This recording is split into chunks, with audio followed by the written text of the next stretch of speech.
one creature above all others has haunted our imagination.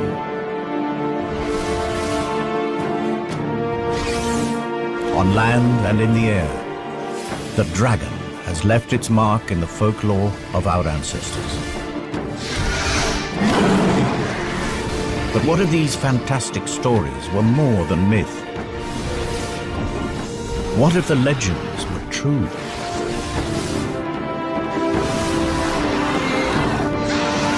This is the story of a unique family that survived from the time of the dinosaur to make a final stand in the Middle Ages.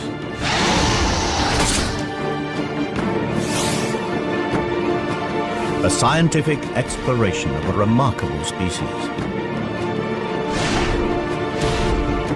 This is the natural history of the most extraordinary creature that never existed.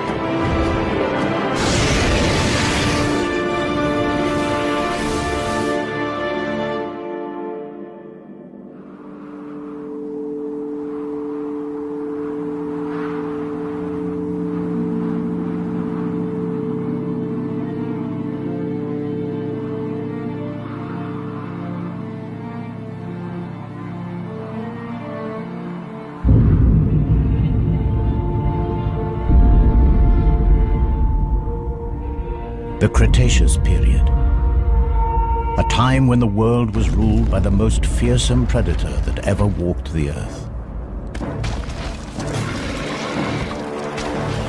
Tyrannosaurus Rex.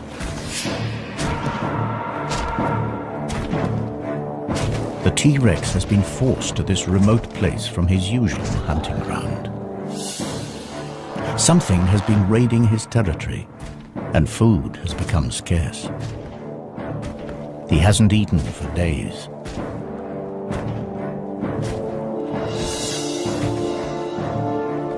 At last, a potential kill. But the T-Rex is cautious. He has never seen a creature like this before.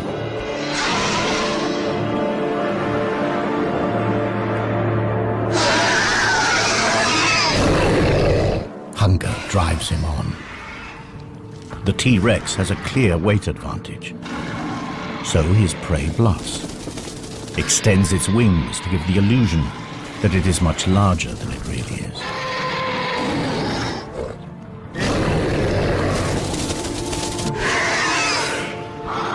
But the T-Rex isn't buying it.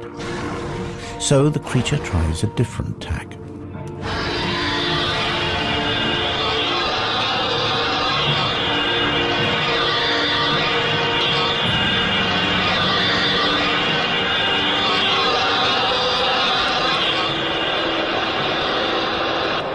The cry carries for miles.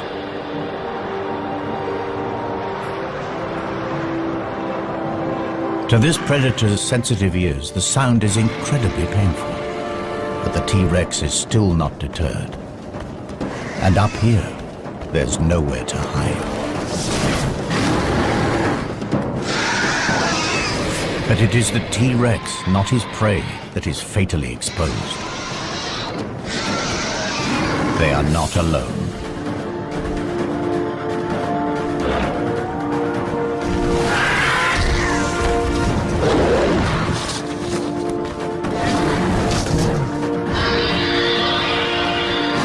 This is an adult female, a fully grown prehistoric dragon. This is her territory and she's protecting her son.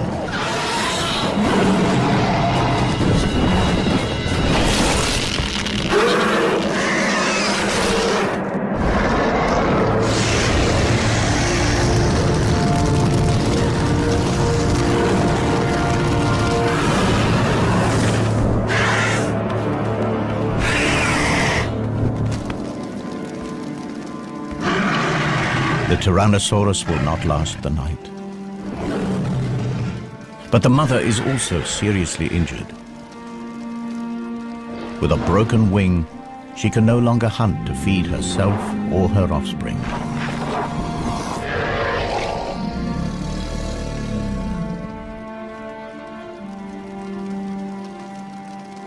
But 65 million years from now, the T-Rex's skull will inspire a theory in the mind of a brilliant young paleontologist.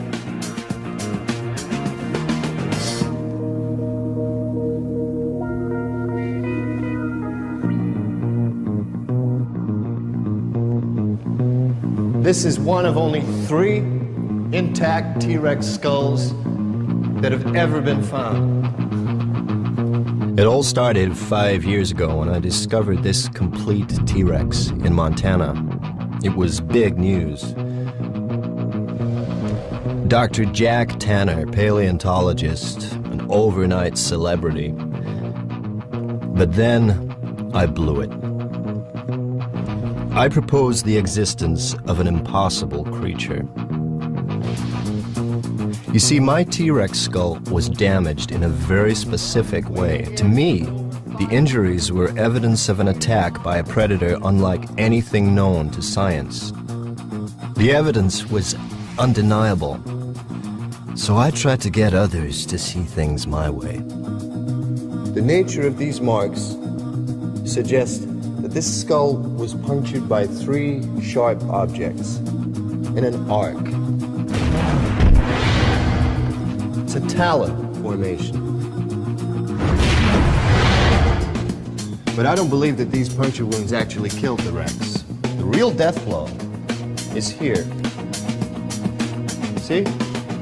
Symmetrical deposits of carbon down both sides of the skull. These are scorch marks. Precise. Aimed. Perhaps my childhood obsession had clouded my thinking. You see, as a kid, I was mad about dragons. Dragons from the high seas, flying dragons from Greenland, fire-breathing dragons from Europe. And here's the thing that got me. These myths came from all over the world, right? From cultures that could never have met. And yet from the Andes to the Himalayas, you could hear stories of dragons. How? Here's a kid's best guess, because the stories were real. Last week, guess what? Out of nowhere, the Dragon Man is thrown a lifeline, another find. Not Montana this time, but on a Romanian mountain.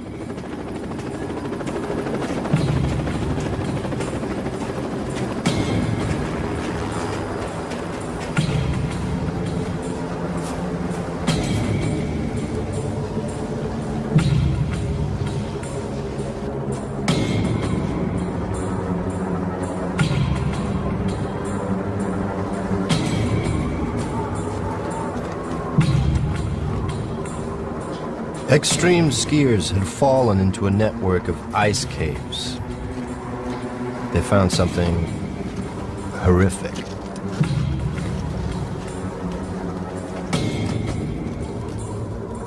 A body, and he wasn't wearing the latest lightweight thermals. It was ancient.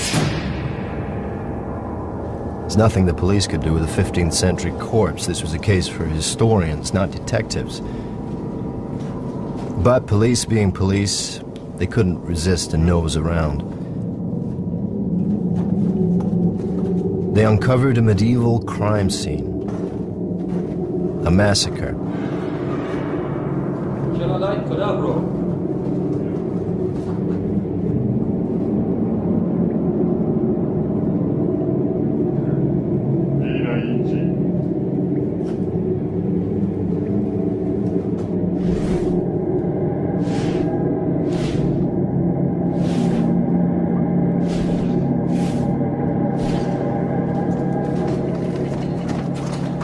They moved deeper into the cave and soon wished they hadn't. Now, I don't know the Romanian word for dragon, but someone said it.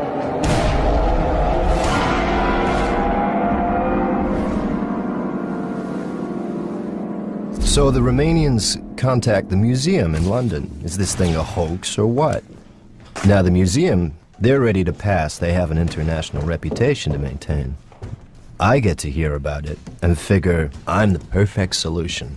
The man with no reputation to lose.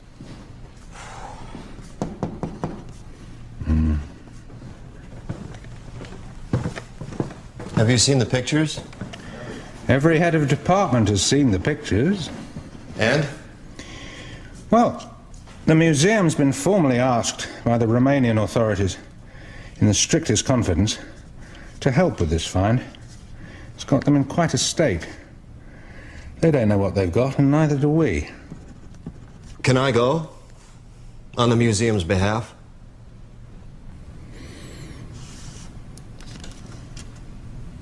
I can call a meeting.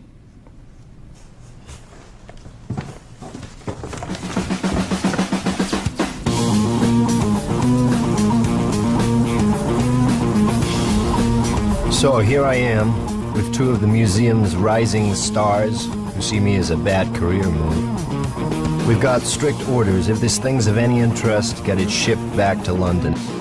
If it's a hoax, make our excuses and leave. If news gets out, I'm the fall guy. Either way, I lose. Unless, by one chance in a million, it's not a hoax. Maybe then I get my reputation back.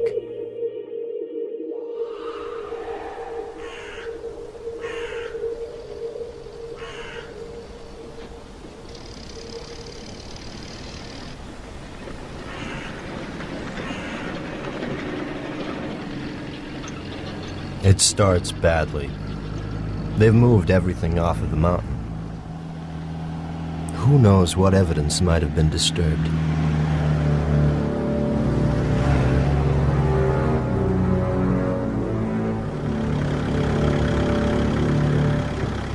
So we're in the backwoods, at a makeshift mortuary in an overgrown shed.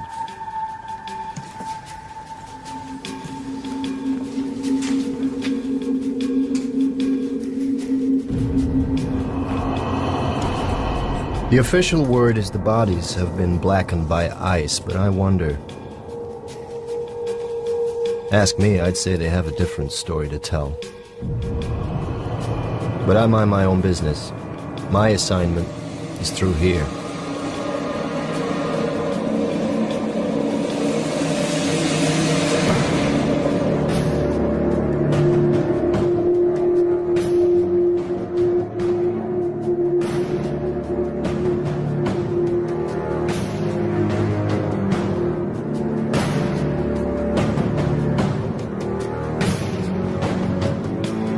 Nobody said anything about a whole carcass. It's massive. I can see why the Romanians were cagey. I should be too, if I had any sense. This has got to be a hoax. Hasn't it?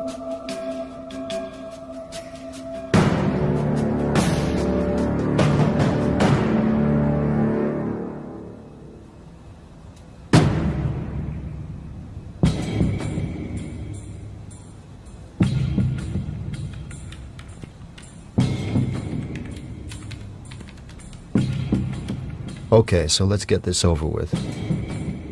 12:05 p.m., June 25th. Dr. Tanner and team have forced to begin an immediate examination of an unidentified animal. The skin looks real enough. Too well preserved.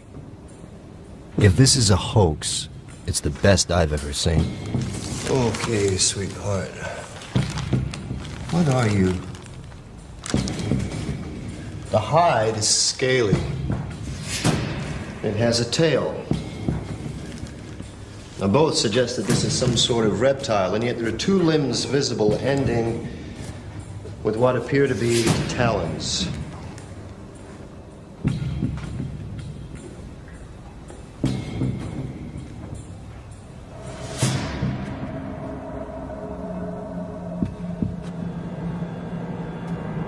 Now, these are general characteristics.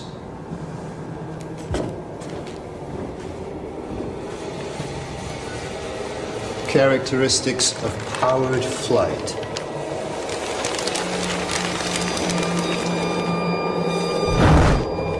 Could this thing really fly?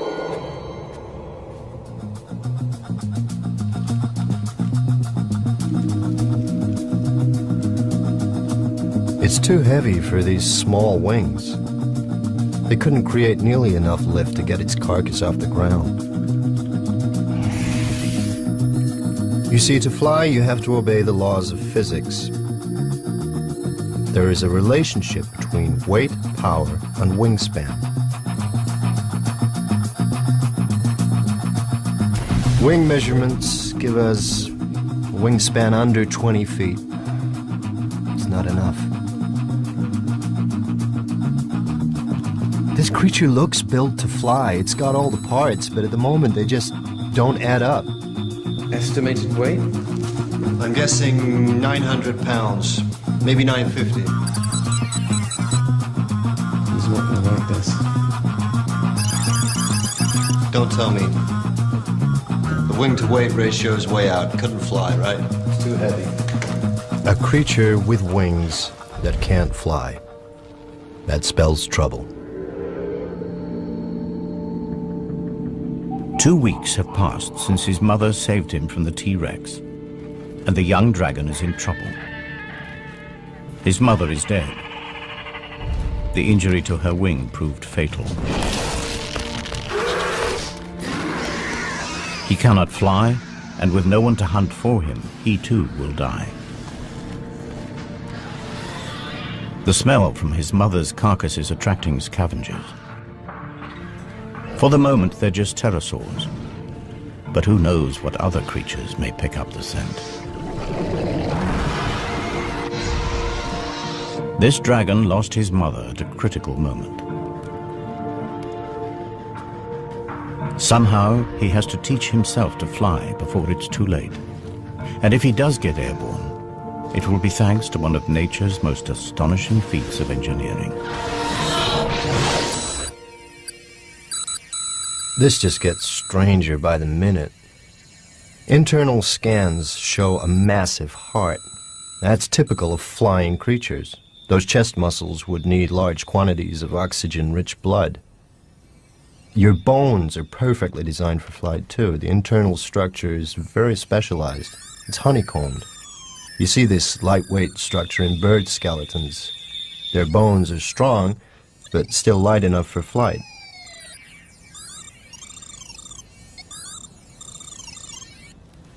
But you're still too heavy for those wings. Come on, what's your secret? Any good news? There's something unusual inside the chest cavity. What are these? The image is too fuzzy. We don't have time to speculate. I'm going inside.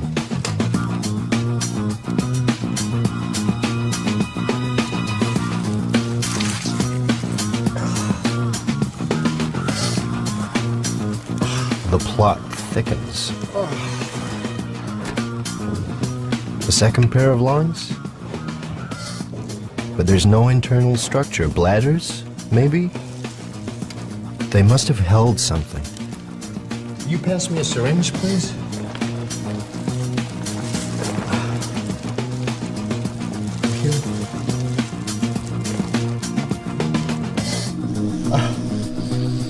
It's gas.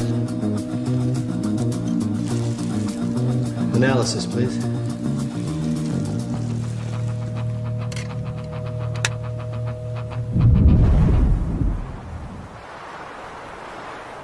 Unable to hunt, the young dragon exploits the only food available to him. His mother's meat will keep him alive for a few days. But if he can't fly, he can't hunt. His future looks bleak. Yet, even in death, his mother may still help him. In their gut, all creatures contain bacteria that help them to break down food. And as they do this, they release gas. But the bacteria inside dragons are unique, and the gas they produce is special. It is channeled into 2 storage chambers, the dragon's flight bladders.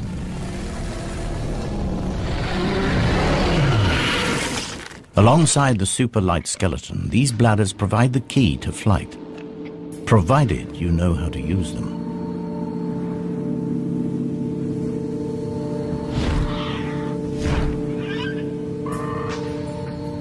This young dragon will have to learn fast. The scent of his decomposing mother has attracted the most dangerous creature imaginable. An aging male dragon. Its broken horns and dull markings betray a dragon at the end of his days. And this is bad news for our juvenile. Continuous battles over territory mean that most males never reach old age. But this dragon is still around. He's a survivor, and he's hungry.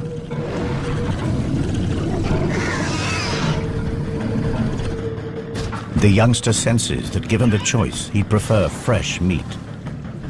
And this time, his mother isn't there to save him. His only hope is to take to the air.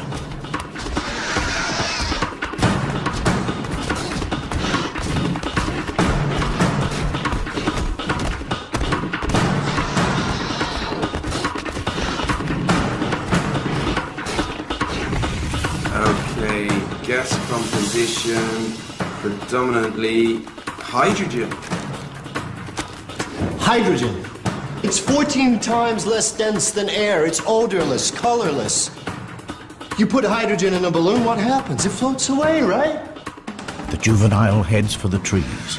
The old male cannot fly here.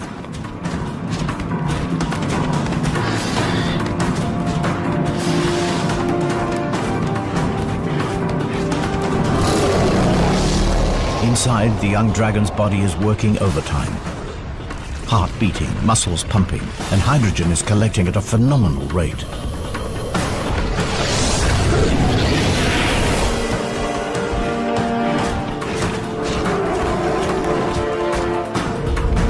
Fully expanded. What would you say is the cubic capacity of one of these things? 15 cubic feet. There are two. That's 30. 30 cubic feet, a pump full of hydrogen. What kind of lift does that give us? Not quite there, but maybe.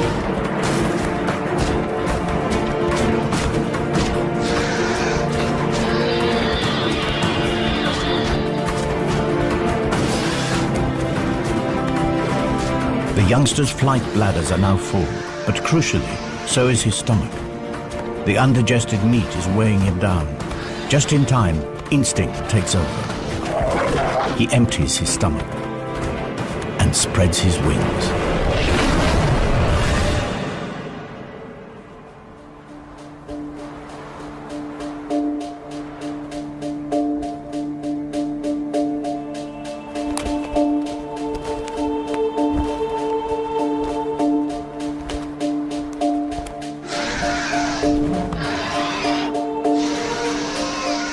Exhausted, the old male abandons the chase.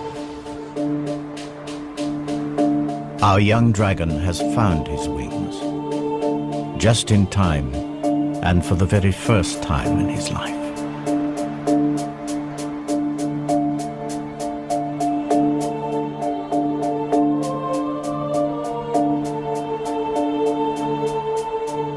Analysis suggests it's to be confirmed that maybe, just maybe, this creature could fly.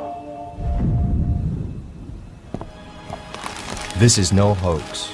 This thing is for real. A gigantic flying lizard. Too much to expect that you could breathe fire, too. If it's interesting, bring it back to the museum. That was the plan. Well, it's interesting, all right. But let's see what else we can find out before we have to leave. Okay. Time to put our heads into the lion's mouth.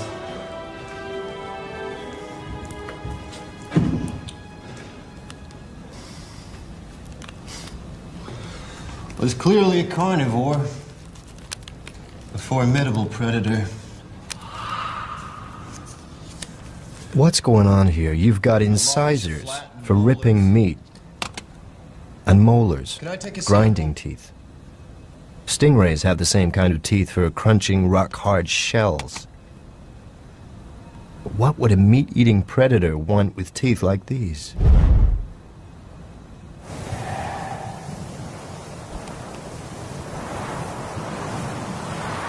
Several years have passed. and our juvenile is now a young adult.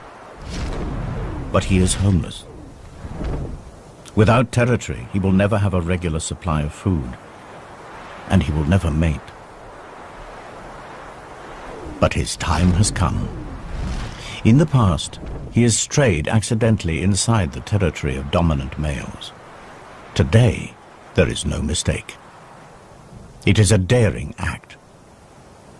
Half of all young males are killed in territorial battles. The dull coat of adolescence has transformed into a vibrant display designed to intimidate rival males.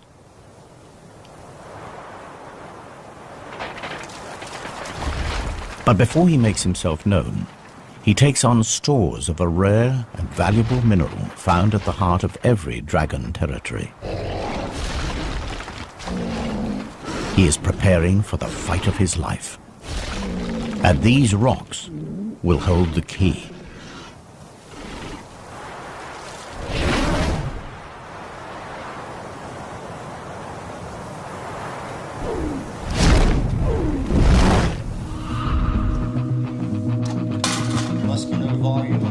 The inner surface of the mouth is incredible. It's almost armor-plated. Now this is something I've definitely seen before. A fleshy valve at the back of the throat. This flap is very similar to the false palates found in crocodile throats.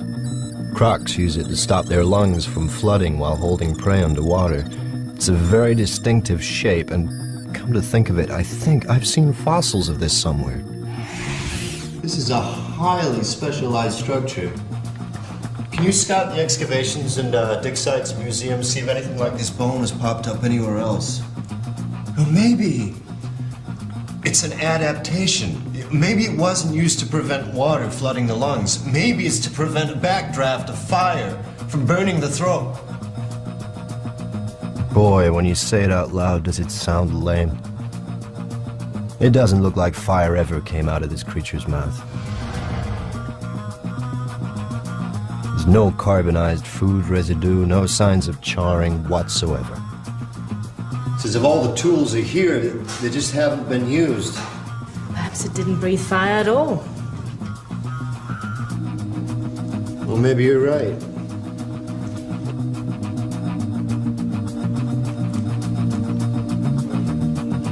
Let's take a step back. Nature isn't constrained by our lack of imagination. Think about it. The natural world is full of bizarre creatures that have the most extraordinary weapons, tongues like spears, colors that change, and shapes. Lassos even, but a creature that breathes fire? Bear with me. Meet the bombardier beetle. Now, when this guy gets angry, he fires out liquid at a temperature of over 200 degrees Fahrenheit. Now, how's he do it? By pumping a liquid fuel into a reaction chamber where a catalyst ignites it. The exploding chemicals have nowhere to go but out. And with a bang! Now, is that how dragons did it?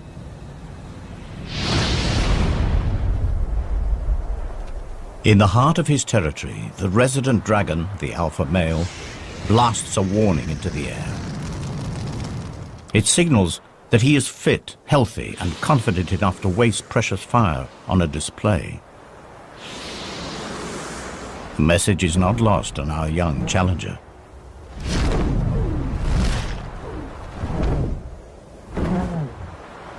If he has any chance at all of winning this duel, he must be at his very best, because the stakes are high.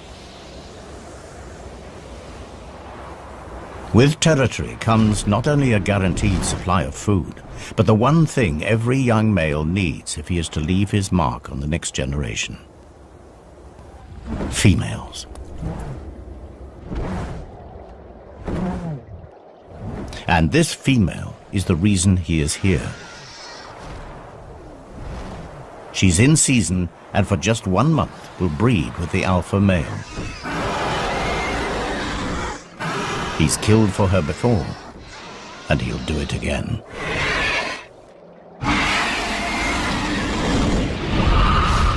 Okay. Back to basics. What do we need to produce fire? We need fuel, and we need something to light it with, an ignition system. We need a light, combustible material. Like gas?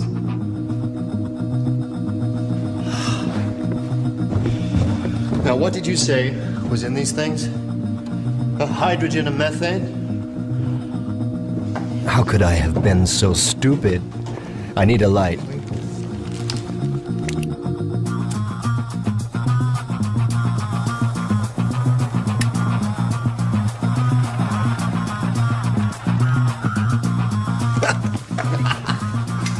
It's hydrogen and methane, both combustible gases, both lighter than air.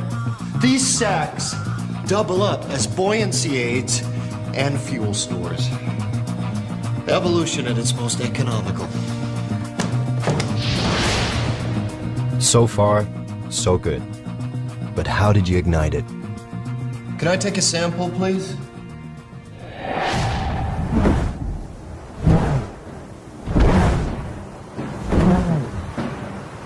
The alpha male is an experienced warhorse.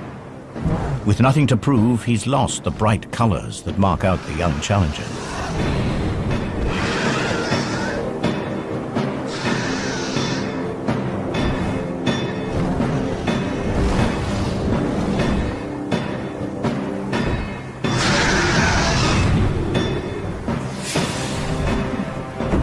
Experience tells immediately. The alpha male catches our youngster with his first strike.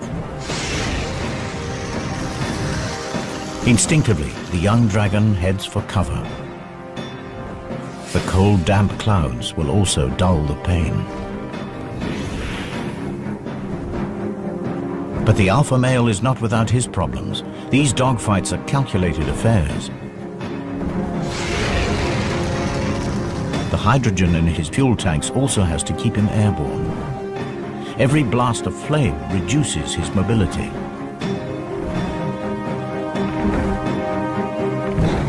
The challenger appears to accept defeat. He heads for the territorial boundary. It seems that now his best hope is to escape with his life. The alpha male drives on. He would rather finish him now, but he has misjudged his young opponent.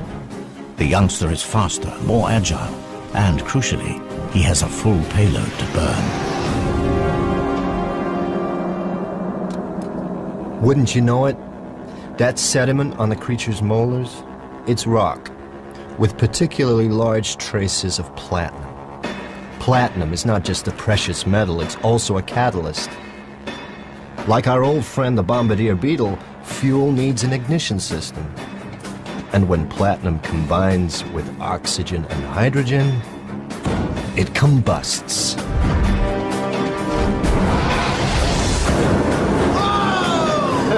It produces fire.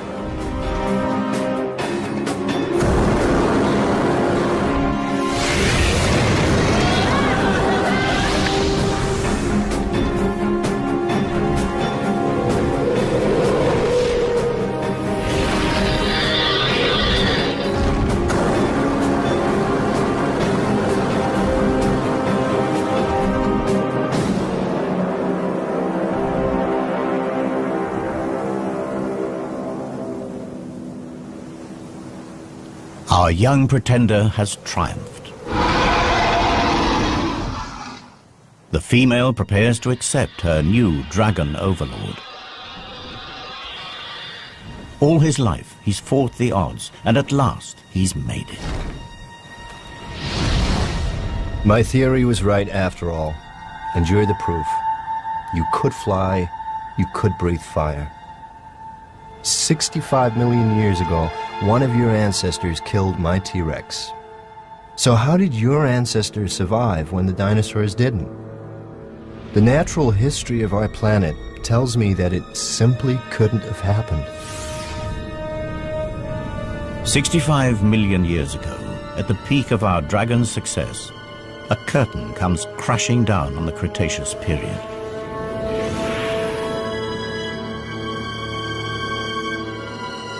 A meteorite the size of Mount Everest smashes into the planet. Known as the KT event, it wipes out nearly all life on Earth.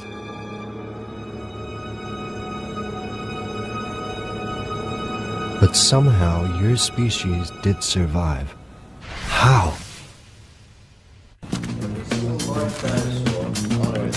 If the KT meteorite finished off the dinosaurs, how did a giant species like yours survive?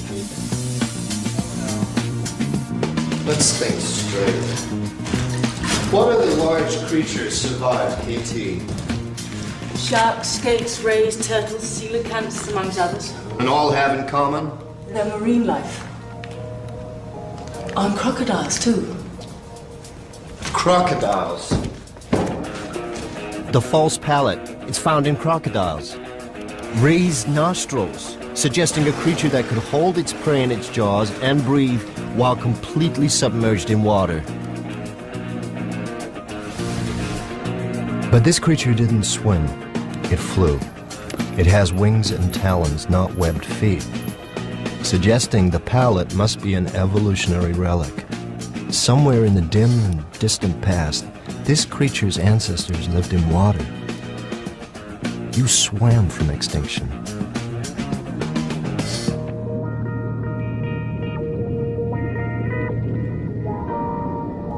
Water did indeed provide dragons with the escape route from one of the deadliest events in the Earth's history. But not the prehistoric dragon. The land-living dragon was indeed wiped out. But it was not alone. The dragon family had another branch. At the time of the KT catastrophe, the prehistoric dragon had a cousin, the marine dragon. Both species were descended from a common ancestor, but they followed very different evolutionary paths. The marine dragon lived in the sea, and life in the sea was less affected by the KT event.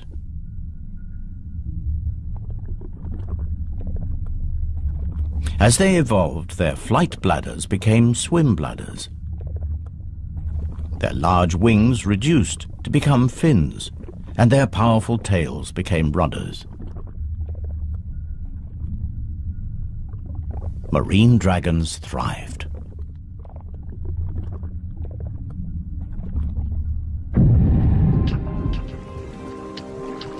Then, as global temperatures rose and the land recovered, some marine dragons returned to shallow waters.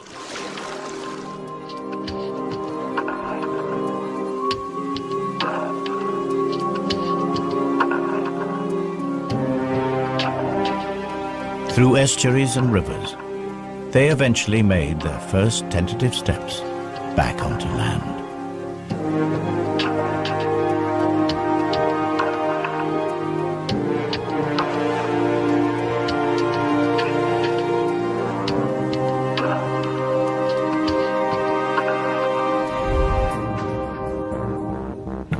The sea serpent. Are the legends actually about marine dragons?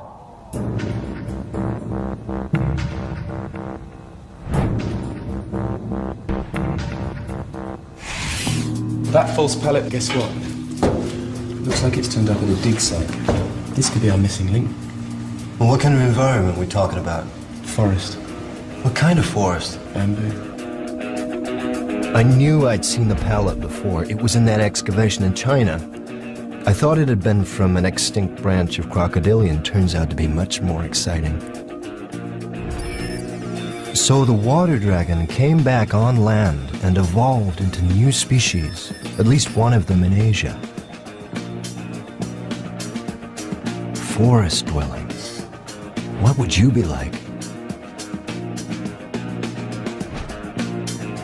Well, in Chinese mythology, dragons are low-slung, elongated, slender.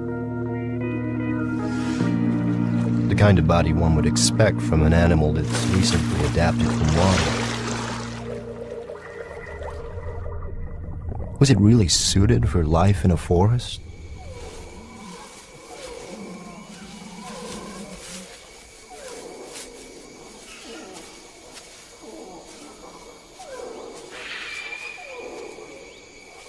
The dragons that return to land discover that the prehistoric world has changed. The era of the dinosaur is over, and a new order of animals has risen up to fill the void. Mammals. And mammals provide plentiful food for dragons. The trick is to catch them.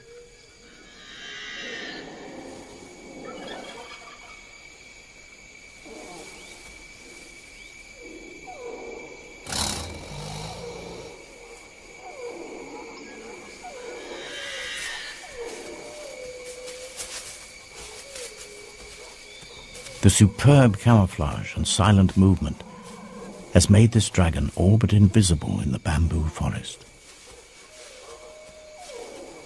The wings on this dragon are too small for flight, but the flight bladders provide gentle lift and allow her to glide silently across the forest floor.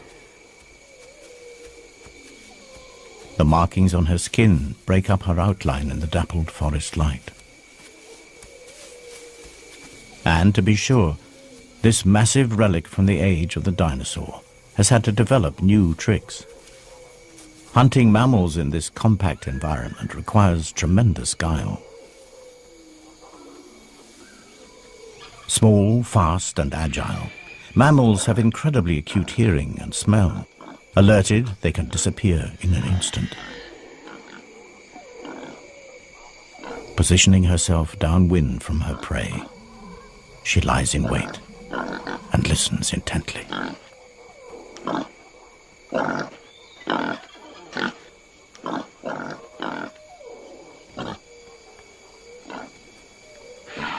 But she's not ready to strike just yet. Not before unveiling a highly specialized weapon that gives her an edge against this wary prey.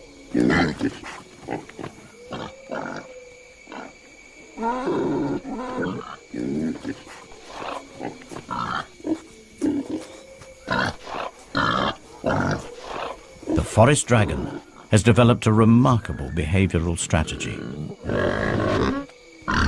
Mimicry.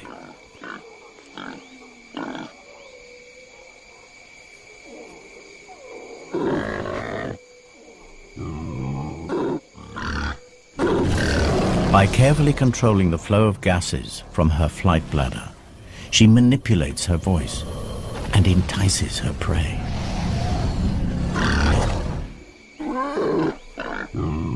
But her hunt is disturbed.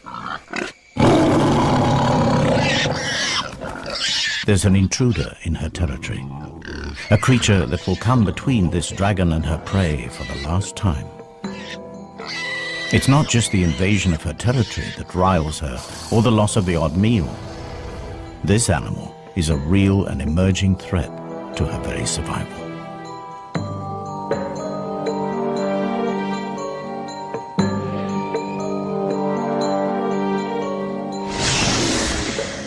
A glide is the best her stunted wings allow. But she has the scent now and is determined to finish things.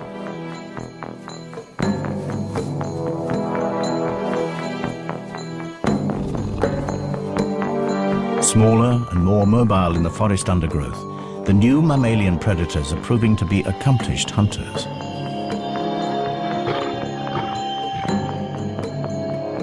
Left alone, these predators will outcompete her for food, and she would starve. She isn't going to let it happen. The dragon closes to striking range. She blends into her surroundings, unseen, but not unheard.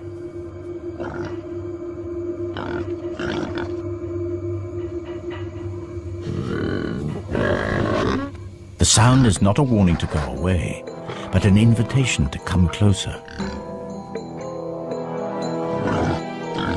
The tiger senses a meal.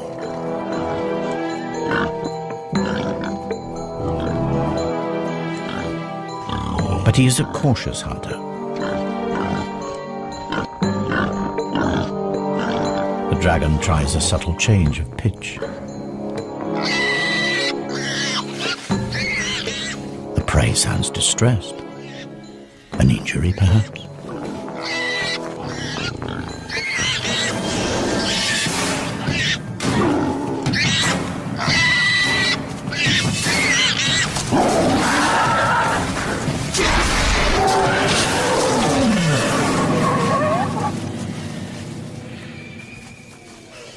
The tiger falls for it hook, line and sinker.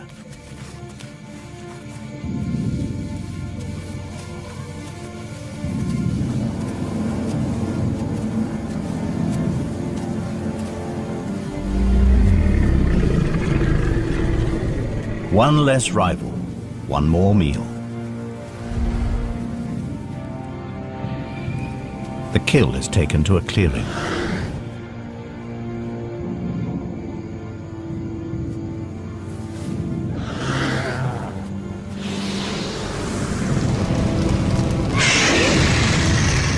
The forest dragon has adapted its ancient weapon into a culinary tool. Cooked meat is far more easily digested. But the flames draw another mammal near. A species that will prove a far greater threat to her survival.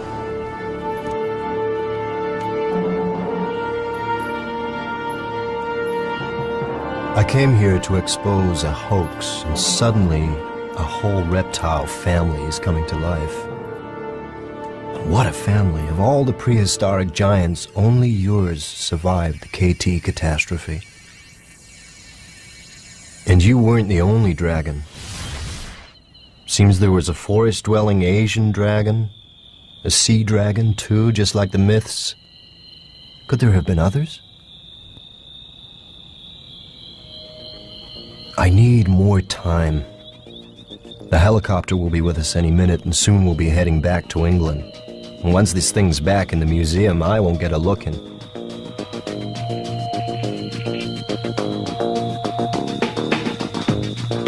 Until then, we'll keep scanning.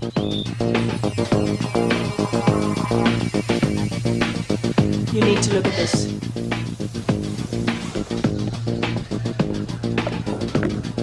I've just noticed these fragments here. What are they? Crushed ribs? No, the rib cage is totally intact. But they're bone fragments, right? What are they? That explains the weird proportions.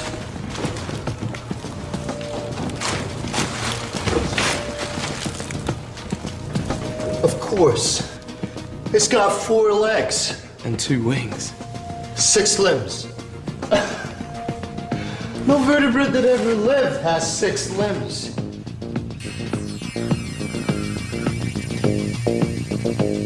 It's true. Every land-based vertebrate on the planet has 4 limbs. Front feet, back feet, arms and legs.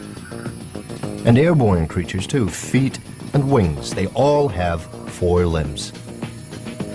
But not this dragon. It's got 6. It can't be a fake. Not now. But if those legs are for real, then they'll show up in its DNA. Oh my. Now that's some freaky mutation. This creature has a genetic adaptation unlike anything in the animal kingdom, and wouldn't you know it? In the gene responsible for generating limbs. And it's here in mythology, too. The Chinese, the Aztecs, Polynesians, they all drew images of creatures with the same adaptation, giant 6-limbed reptiles. The clue was there all along. How could I have missed it? These drawings aren't wild imagination. They're records. These primitive people were telling us something, and we weren't listening. And if the images are accurate, then there are even more evidence that there were many types of dragon, and they lived everywhere on the planet. Okay, we've got evidence for a marine dragon, the sea serpent of legend, a forest dragon that lived in Asia, the Chinese dragon that adorns 1,000 pots, and you, well, let's call you the mountain dragon. Have you left your mark on European folk history?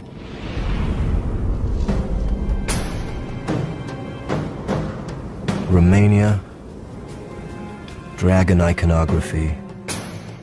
Here you are, recorded in stained glass. The locals called you the devil from the mountains. And the legend conforms pretty much to type, terrorizing local folk, raiding livestock, breathing fire, a monumental battle to the death. Is this a 15th century photograph of you?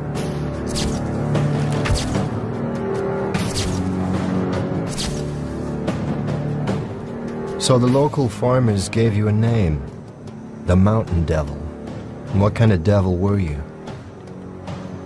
We're down to the wire. They'll be moving the body out any minute, and I'll have to leave with it. One last check. Could we have missed something? What's that in the heart? That's something embedded in the right atrium.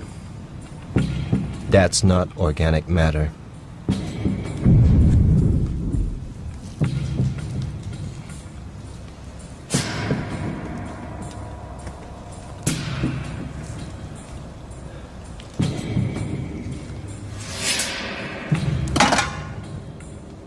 This could be really important. Unequivocal evidence that dragons and humans were at war.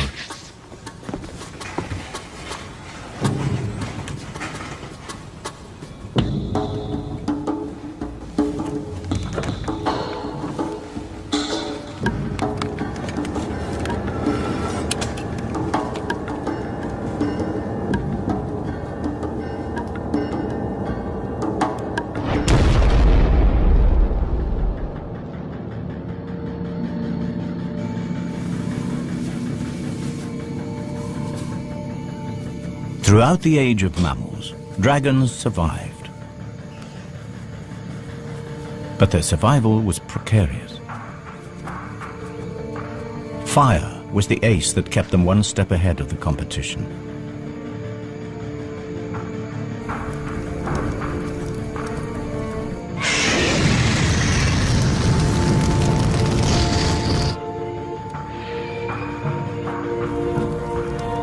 But in time, a new mammal emerged, small, vulnerable, but supremely intelligent.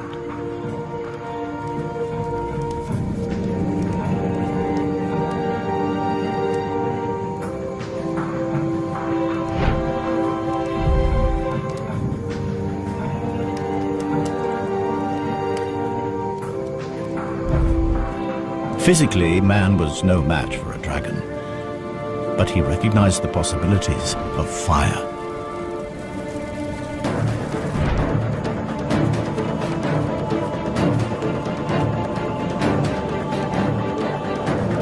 With fire, mankind could clear forests for farmland, mold metal into savage weapons.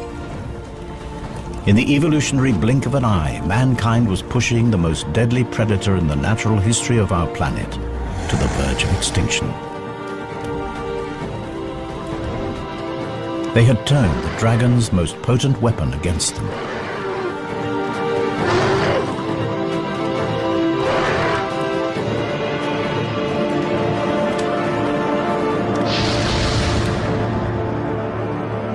The stories of these epic battles were recorded in folklore around the world, culminating here in Romania.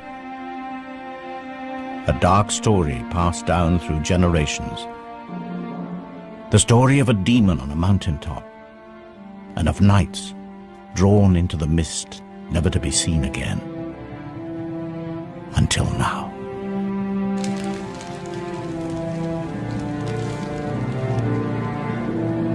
Humans and dragons, mortal enemies. If these knights went looking for a dragon, it looks like they found one. This isn't ice damage, this is carbonization. These men were burned alive by a dragon for sure, but not ours. Our dragon never breathed fire.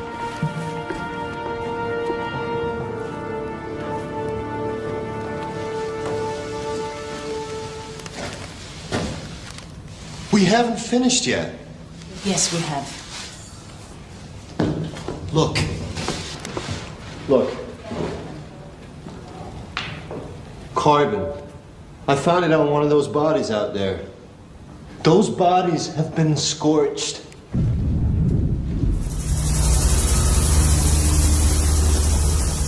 They're right, of course. It's the find of the century, and we can't risk it turning to mush. But the mountains are calling me. What did those men find up there? They're ready for it!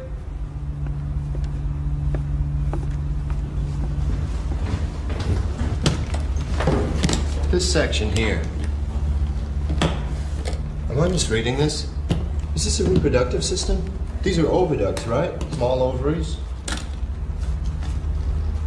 The female. Yet there's no evidence of follicular activity. The reproductive tract is immature. It's a juvenile. It's a baby. That clinched it. The creature in the autopsy room was a baby.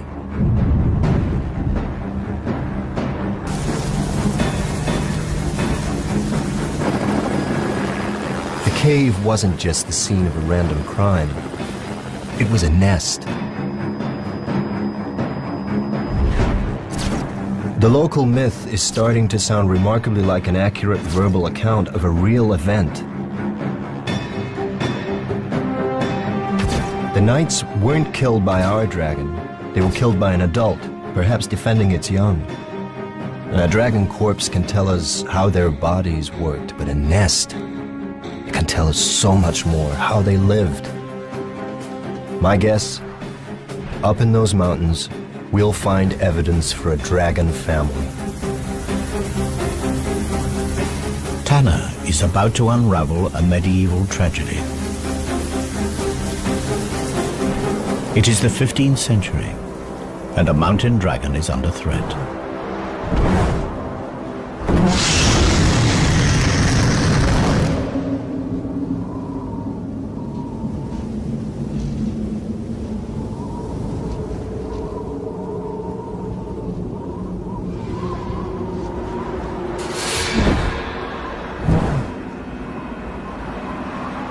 The distant ancestors of this female mountain dragon fed on the wild herds that roamed the vast Asian grasslands. But the herds were tamed by man. For dragons, they were no longer fair game. They were livestock.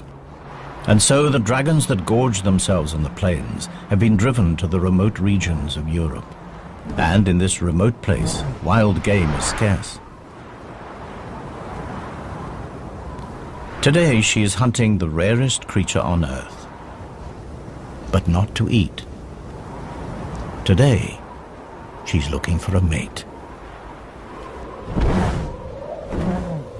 She spreads her scent throughout her territory.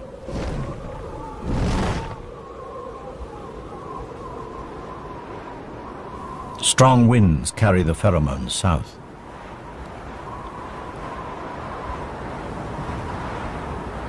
Female dragons mate once every 7 years, yet this mature female has never seen a male dragon. Nevertheless, every year when she comes into season, instinct commands her to play out the rituals of attraction. Her season is almost finished, and the window will close for another year.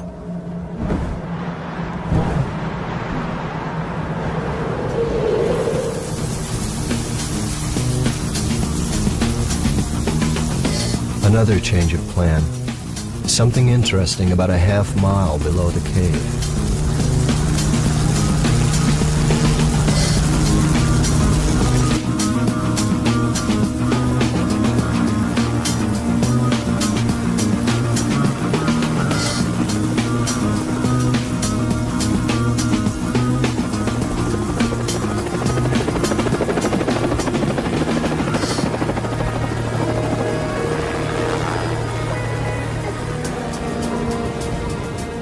The melting snow has revealed unusual features on the rock.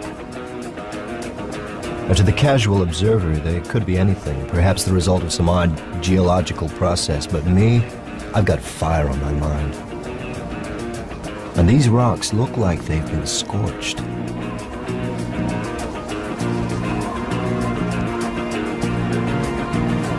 No, don't worry about samples. I need you to follow this line and look for more burn marks. And tread carefully, watch for hidden crevasses. Okay, approximately 2 hours due south from the drop-off point, heading towards the scene of death. Can you take a GPS reference? Okay. Evidence of discoloration of the rock. Seems to have been subjected to a blast of intense heat. It's literally scarred the rock.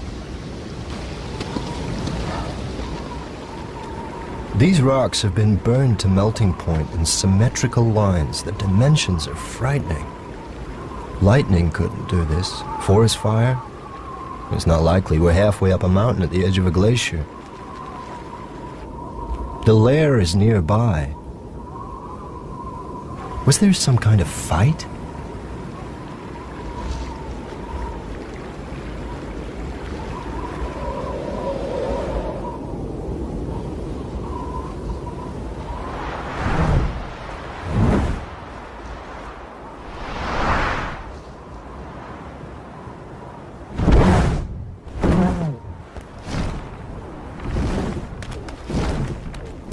The female returns to her den, a network of caves melted into dense glacial ice. Despite the cold temperatures outside, in here the temperature is relatively warm. Like an igloo, the thick walls retain heat. But the mountain dragon has another line of defense against the cold. From her marine ancestor, she's inherited a blood protein that prevents her tissues from freezing. It has proved vital to her species as they are forced into increasingly inhospitable habitats. Soon it will be autumn, and her metabolism will slow as she prepares to hibernate through the bitter winter.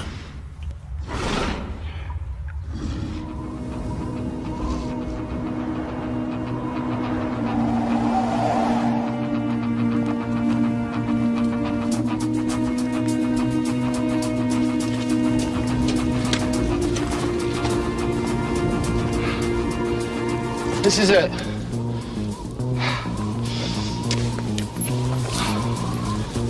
Why would you choose such a remote, inhospitable place to live?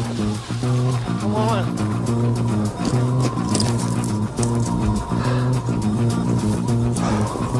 Well, police have done their job. Now it's our turn. Set up ultrasonic mapping and grid digital tiles of all the surfaces. We need to get a clear picture of what this place looked like 600 years ago. Can you begin excavation of the floor and the walls? Any extra forensics that we may have missed that may give us some clues as to the nature of the creature? I'm on it.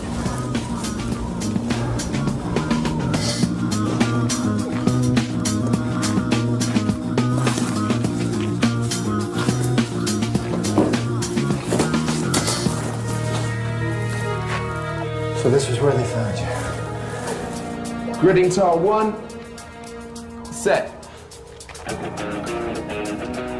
The laser scanner will help us build a map of this place, and then we can accurately record the position of everything that we find. Any mapping results yet?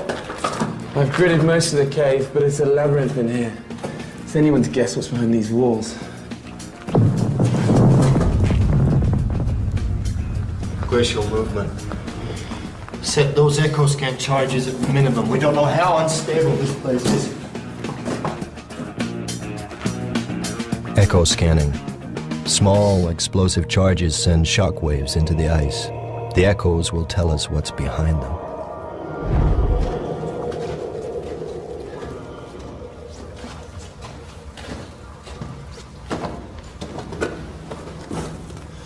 What is it?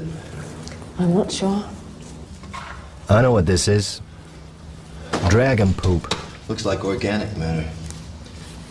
Beautifully preserved. Good work. Okay, bag it.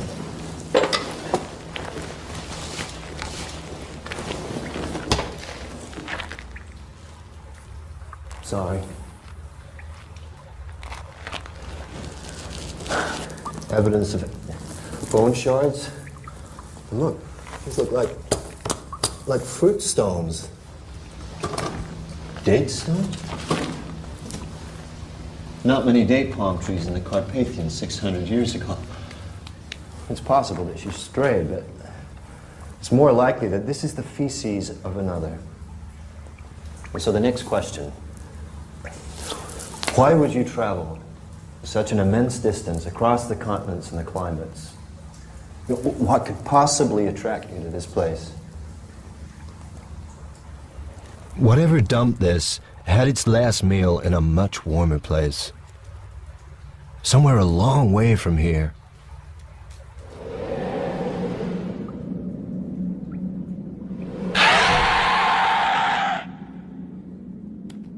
The female's curiosity is aroused.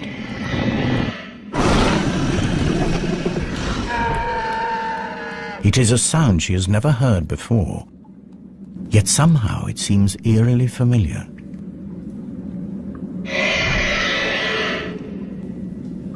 She is compelled to investigate.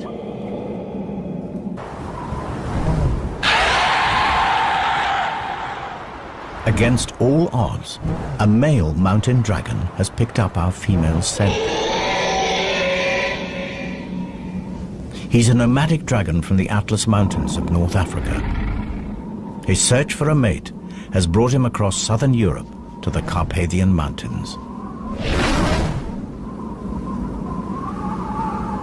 Now he has found her, instinct takes over. And they do what their kind has done for thousands of years.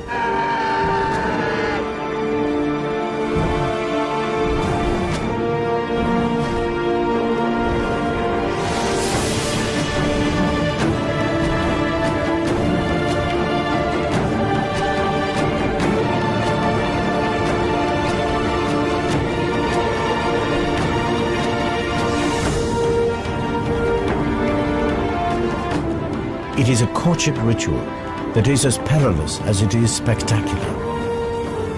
At the height of her climb, they lock talons and drop in a dazzling free fall. It is the ultimate test of faith.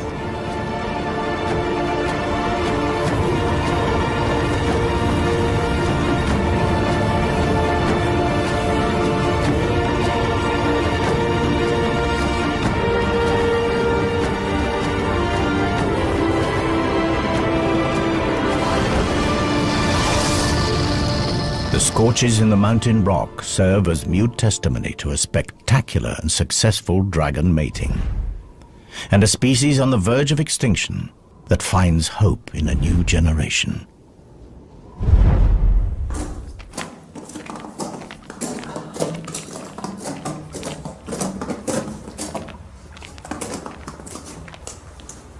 What is that?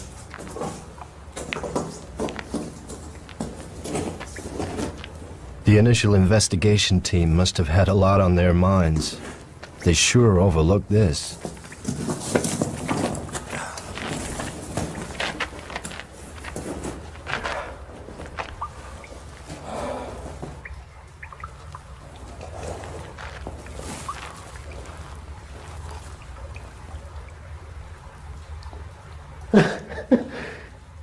It's a nest. Judging from the size and shape of the calcified fragments and the curvature, I think it's safe to say that this egg was of considerable size. And given the fairly limited number of fragments, I think it's safe to say that only one egg would have been incubated at any one. Oh my God.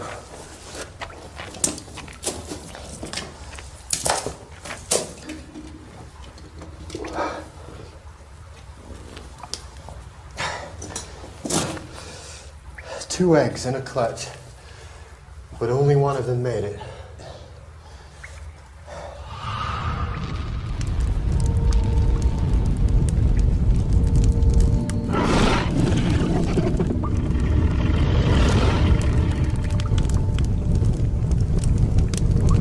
Crocodiles bury their eggs in active compost to keep them warm. Dragons have a much more direct method.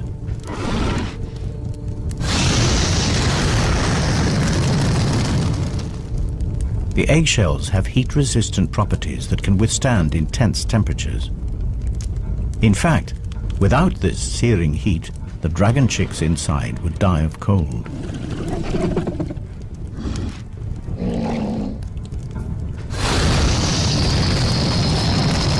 The rocks shield the eggs from the direct blast, but they also retain heat, releasing it over a long period and keeping the temperatures inside the nest stable.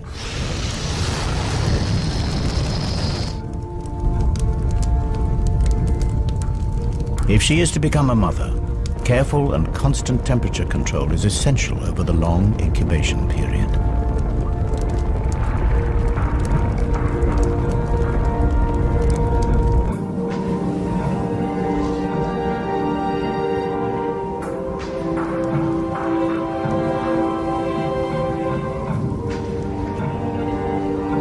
Her mate returns from hunting. He has been unsuccessful again.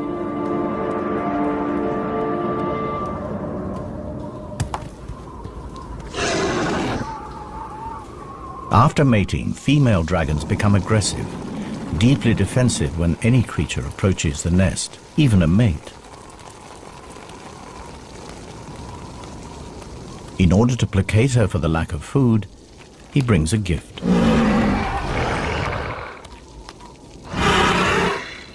Another rock for the nest.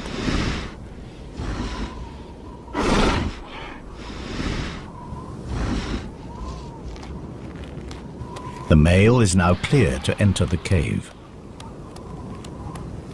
The female will take her turn to hunt.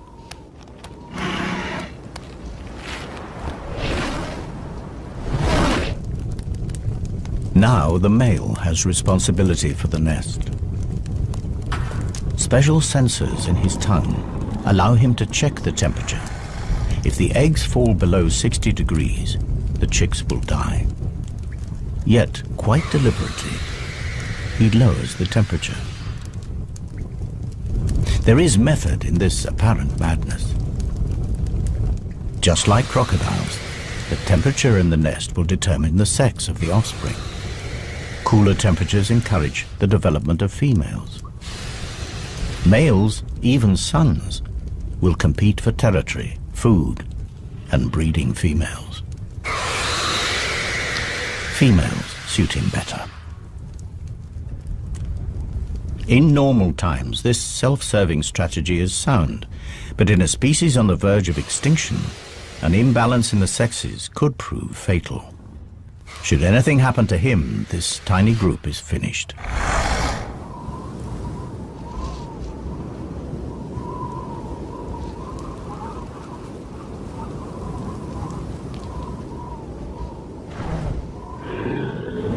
The female returns empty-handed from another hunt. The male is not at his post.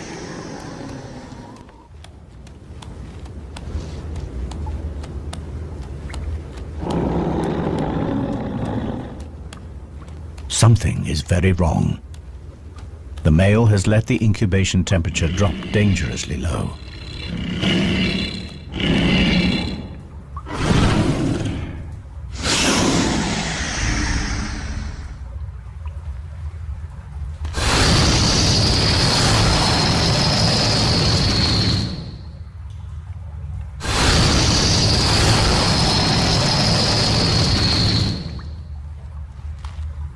It is already too late for one of her chicks, but one might survive.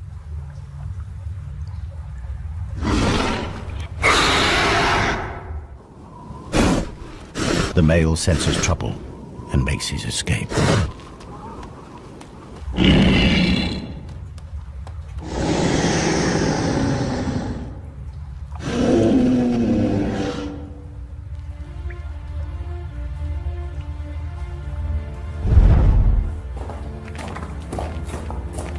The cave continues to yield up its secrets at a fantastic rate.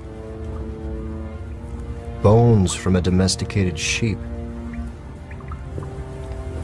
You are preying on local livestock. Silly girl, you are playing a very dangerous game.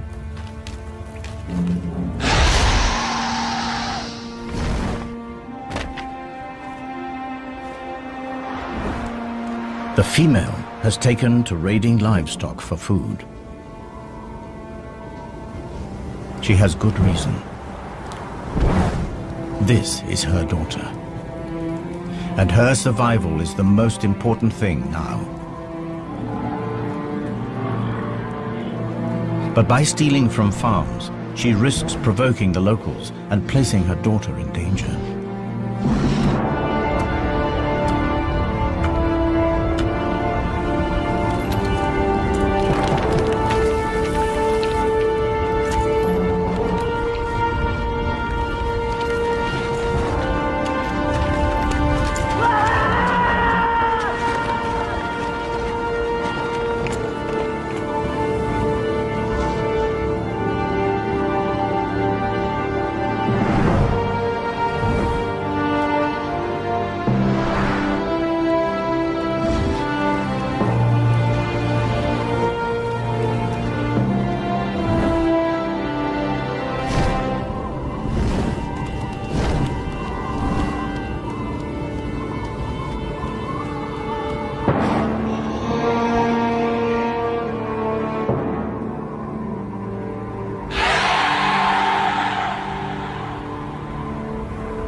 Unaware of the price on her head, the female dragon continues to equip her daughter for the future.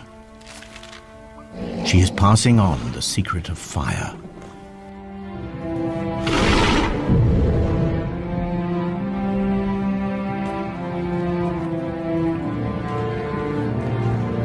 These marks could have been made yesterday.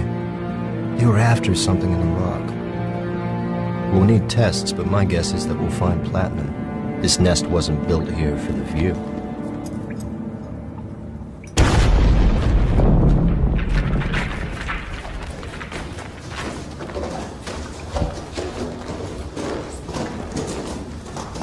I've got the results through. Yes, look, one chamber through here. There's a second chamber behind us here.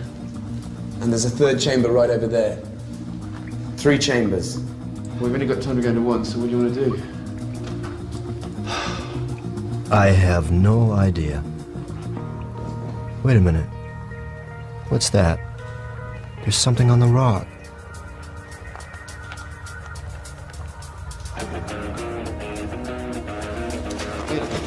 Stand here. Stand here. Put your arm on this arm. Stay there. Just don't move. No, put your arm back.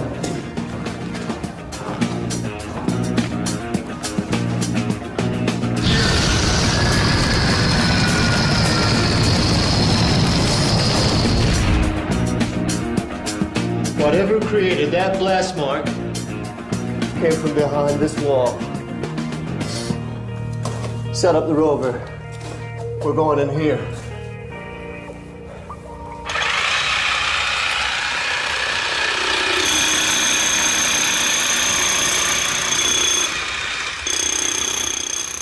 The ROV, Remote Operated Vehicle. One of the latest additions to the paleontologist arsenal. The small camera can scoot through the tightest holes to send back pictures.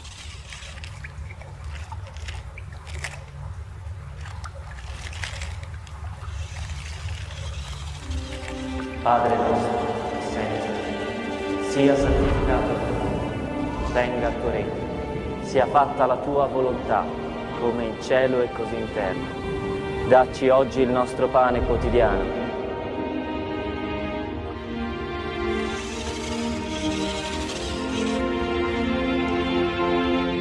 E rimetti a noi le nostre debiti, le nostre colpe, come noi le rimettiamo ai nostri debitori.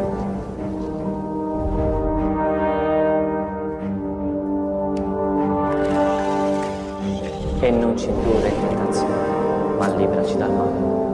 Amen.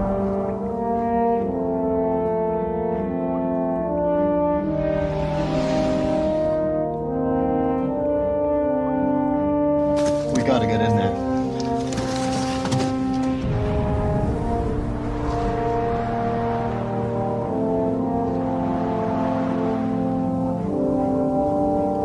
After feeding, mother and daughter bask in the sun's warmth. Their wings soak up heat like solar panels.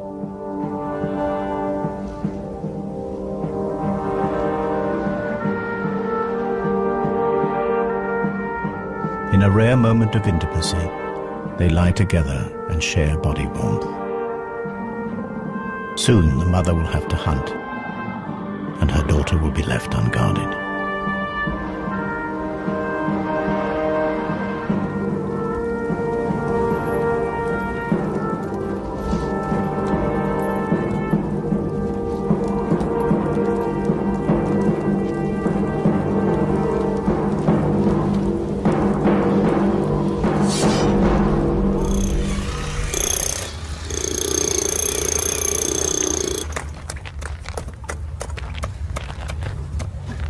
The nights in the mortuary weren't alone.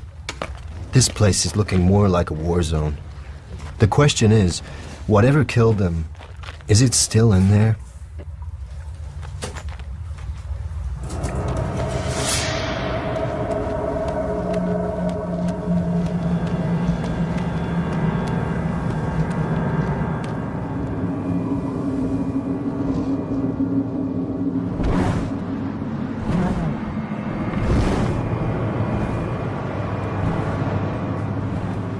With summer drawing to a close, the dragon is desperate to fatten herself and her baby before they hibernate. And in her desperation, she has all but cleared the local farms of livestock.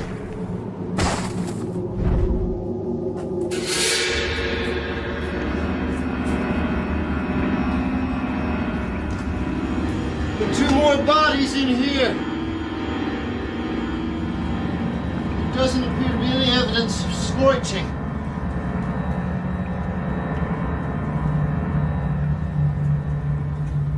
I'm getting closer. I know it. Where are you? Wait, there's another passage. I'm going through here.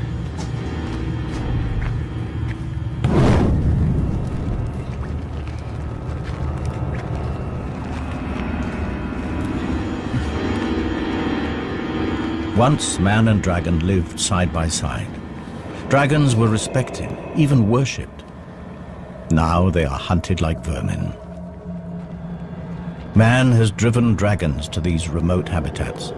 Now even here, they are not safe.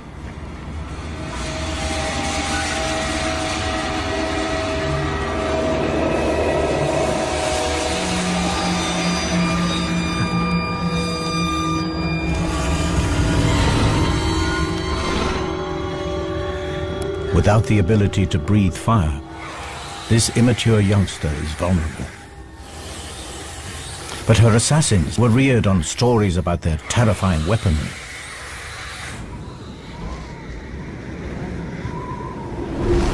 Wary of the fire-breathing devil, they are cautious. Eventually they sense that this dragon carries no threat.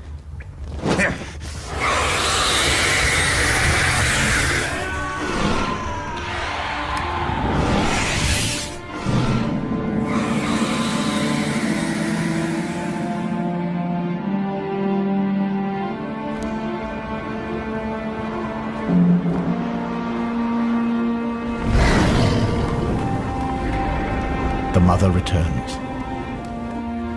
Too late.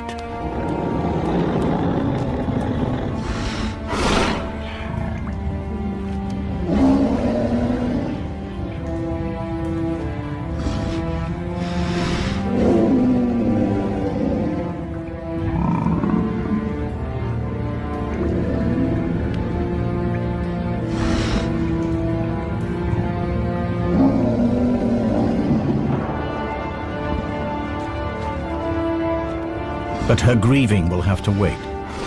She catches a scent, chilling yet familiar. In a final insult, the assassin wears the blood of her daughter as a trophy. These warriors may have survived many battles, but nothing can prepare them for the fury. They are about to reap the whirlwind.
Like higher mammals, dragons invest many years in rearing their young, and like those mammals, they feel loss.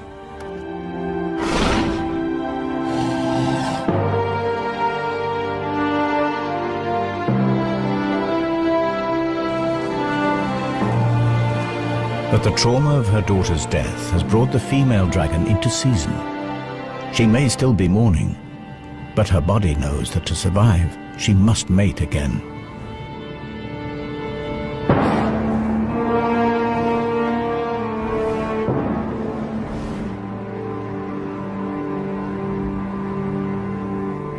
She starts again the process of attracting a mate back into her territory.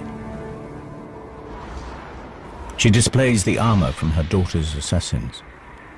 Dragons are naturally attracted to reflective objects. It is a long shot, but perhaps a glint might catch his eye. The chances are that he's no longer alive. There's nowhere left to hide.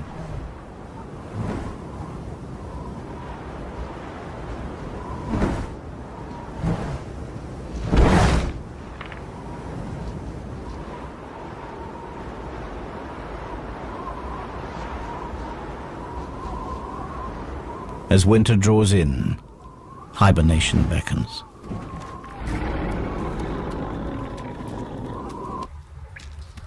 She'll have to survive the winter on her meager reserves of fat. Her body temperature drops dramatically and she goes into suspended animation. All her usual functions are placed on emergency status, and her hydrogen reserves fall to almost zero. And in this state, she's as vulnerable as her daughter.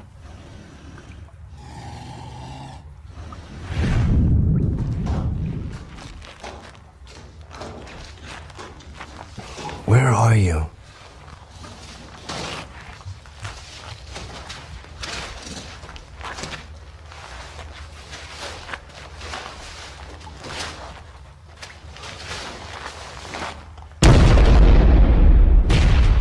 Another body! A spear. A body. It's crushed by something.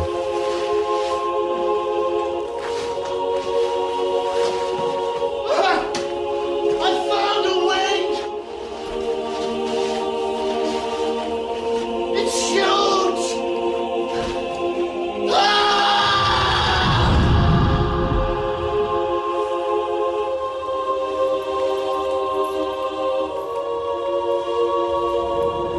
The female is woken from her torpor. More men have made the climb to her lair. This time they are better prepared. Mercenaries paid by the local farmers to settle a score.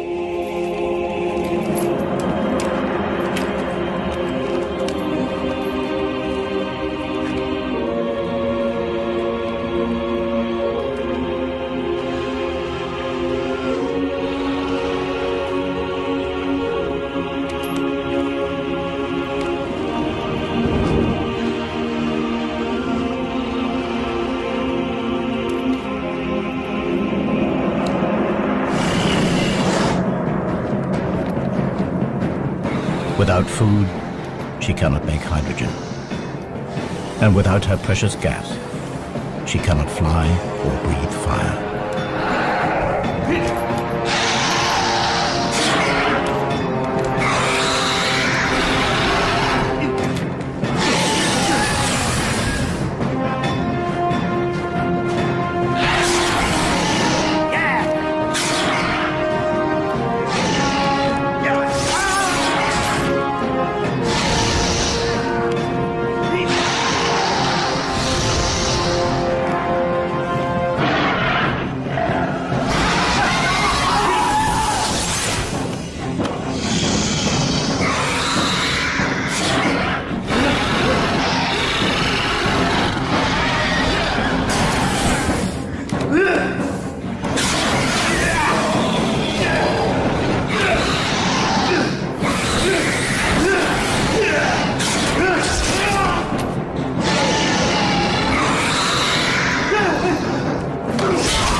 Over the years, the cave was sealed by snow and ice, and the bloody battle frozen in time.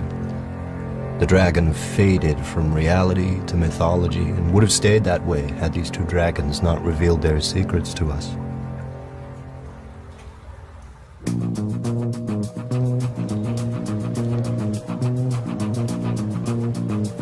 I left the museum with my reputation in pieces. I return with the story to end all stories, and evidence that will rewrite natural history. The creatures of legend were real, but the legends gave a twisted view of reality. I fill my colleagues in about the fantastic family that we have unearthed.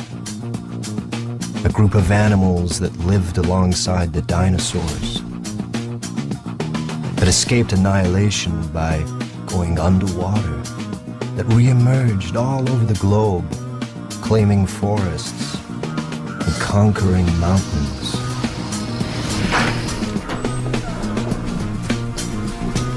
But I can tell that they're not listening.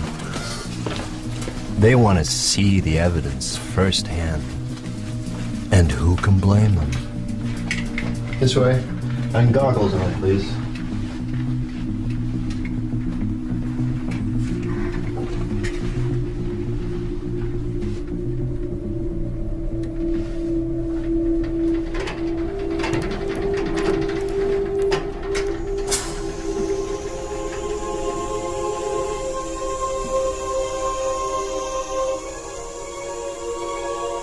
The story of life on our planet has been rewritten by a mother and her child, reunited.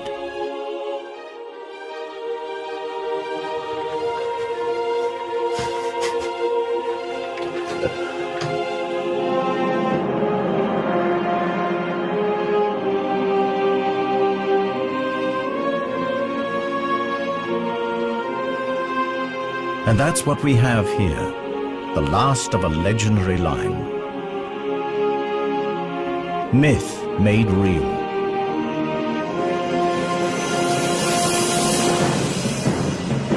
The myth of a sheep stealer. The reality of a mother struggling to feed her young. The myth of a vicious beast.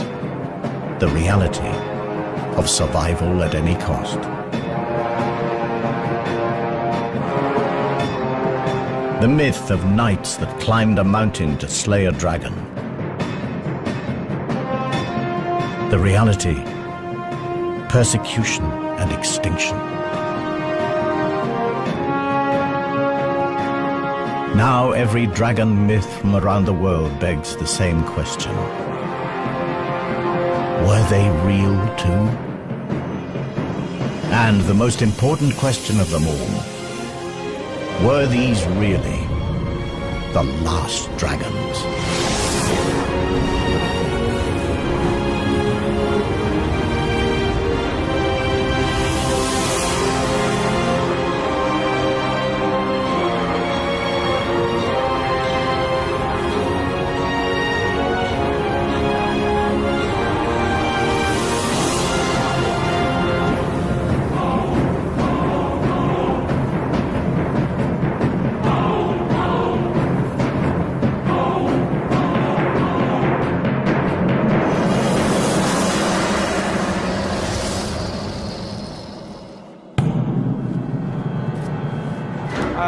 Professor Tanner, I thought I'd catch you.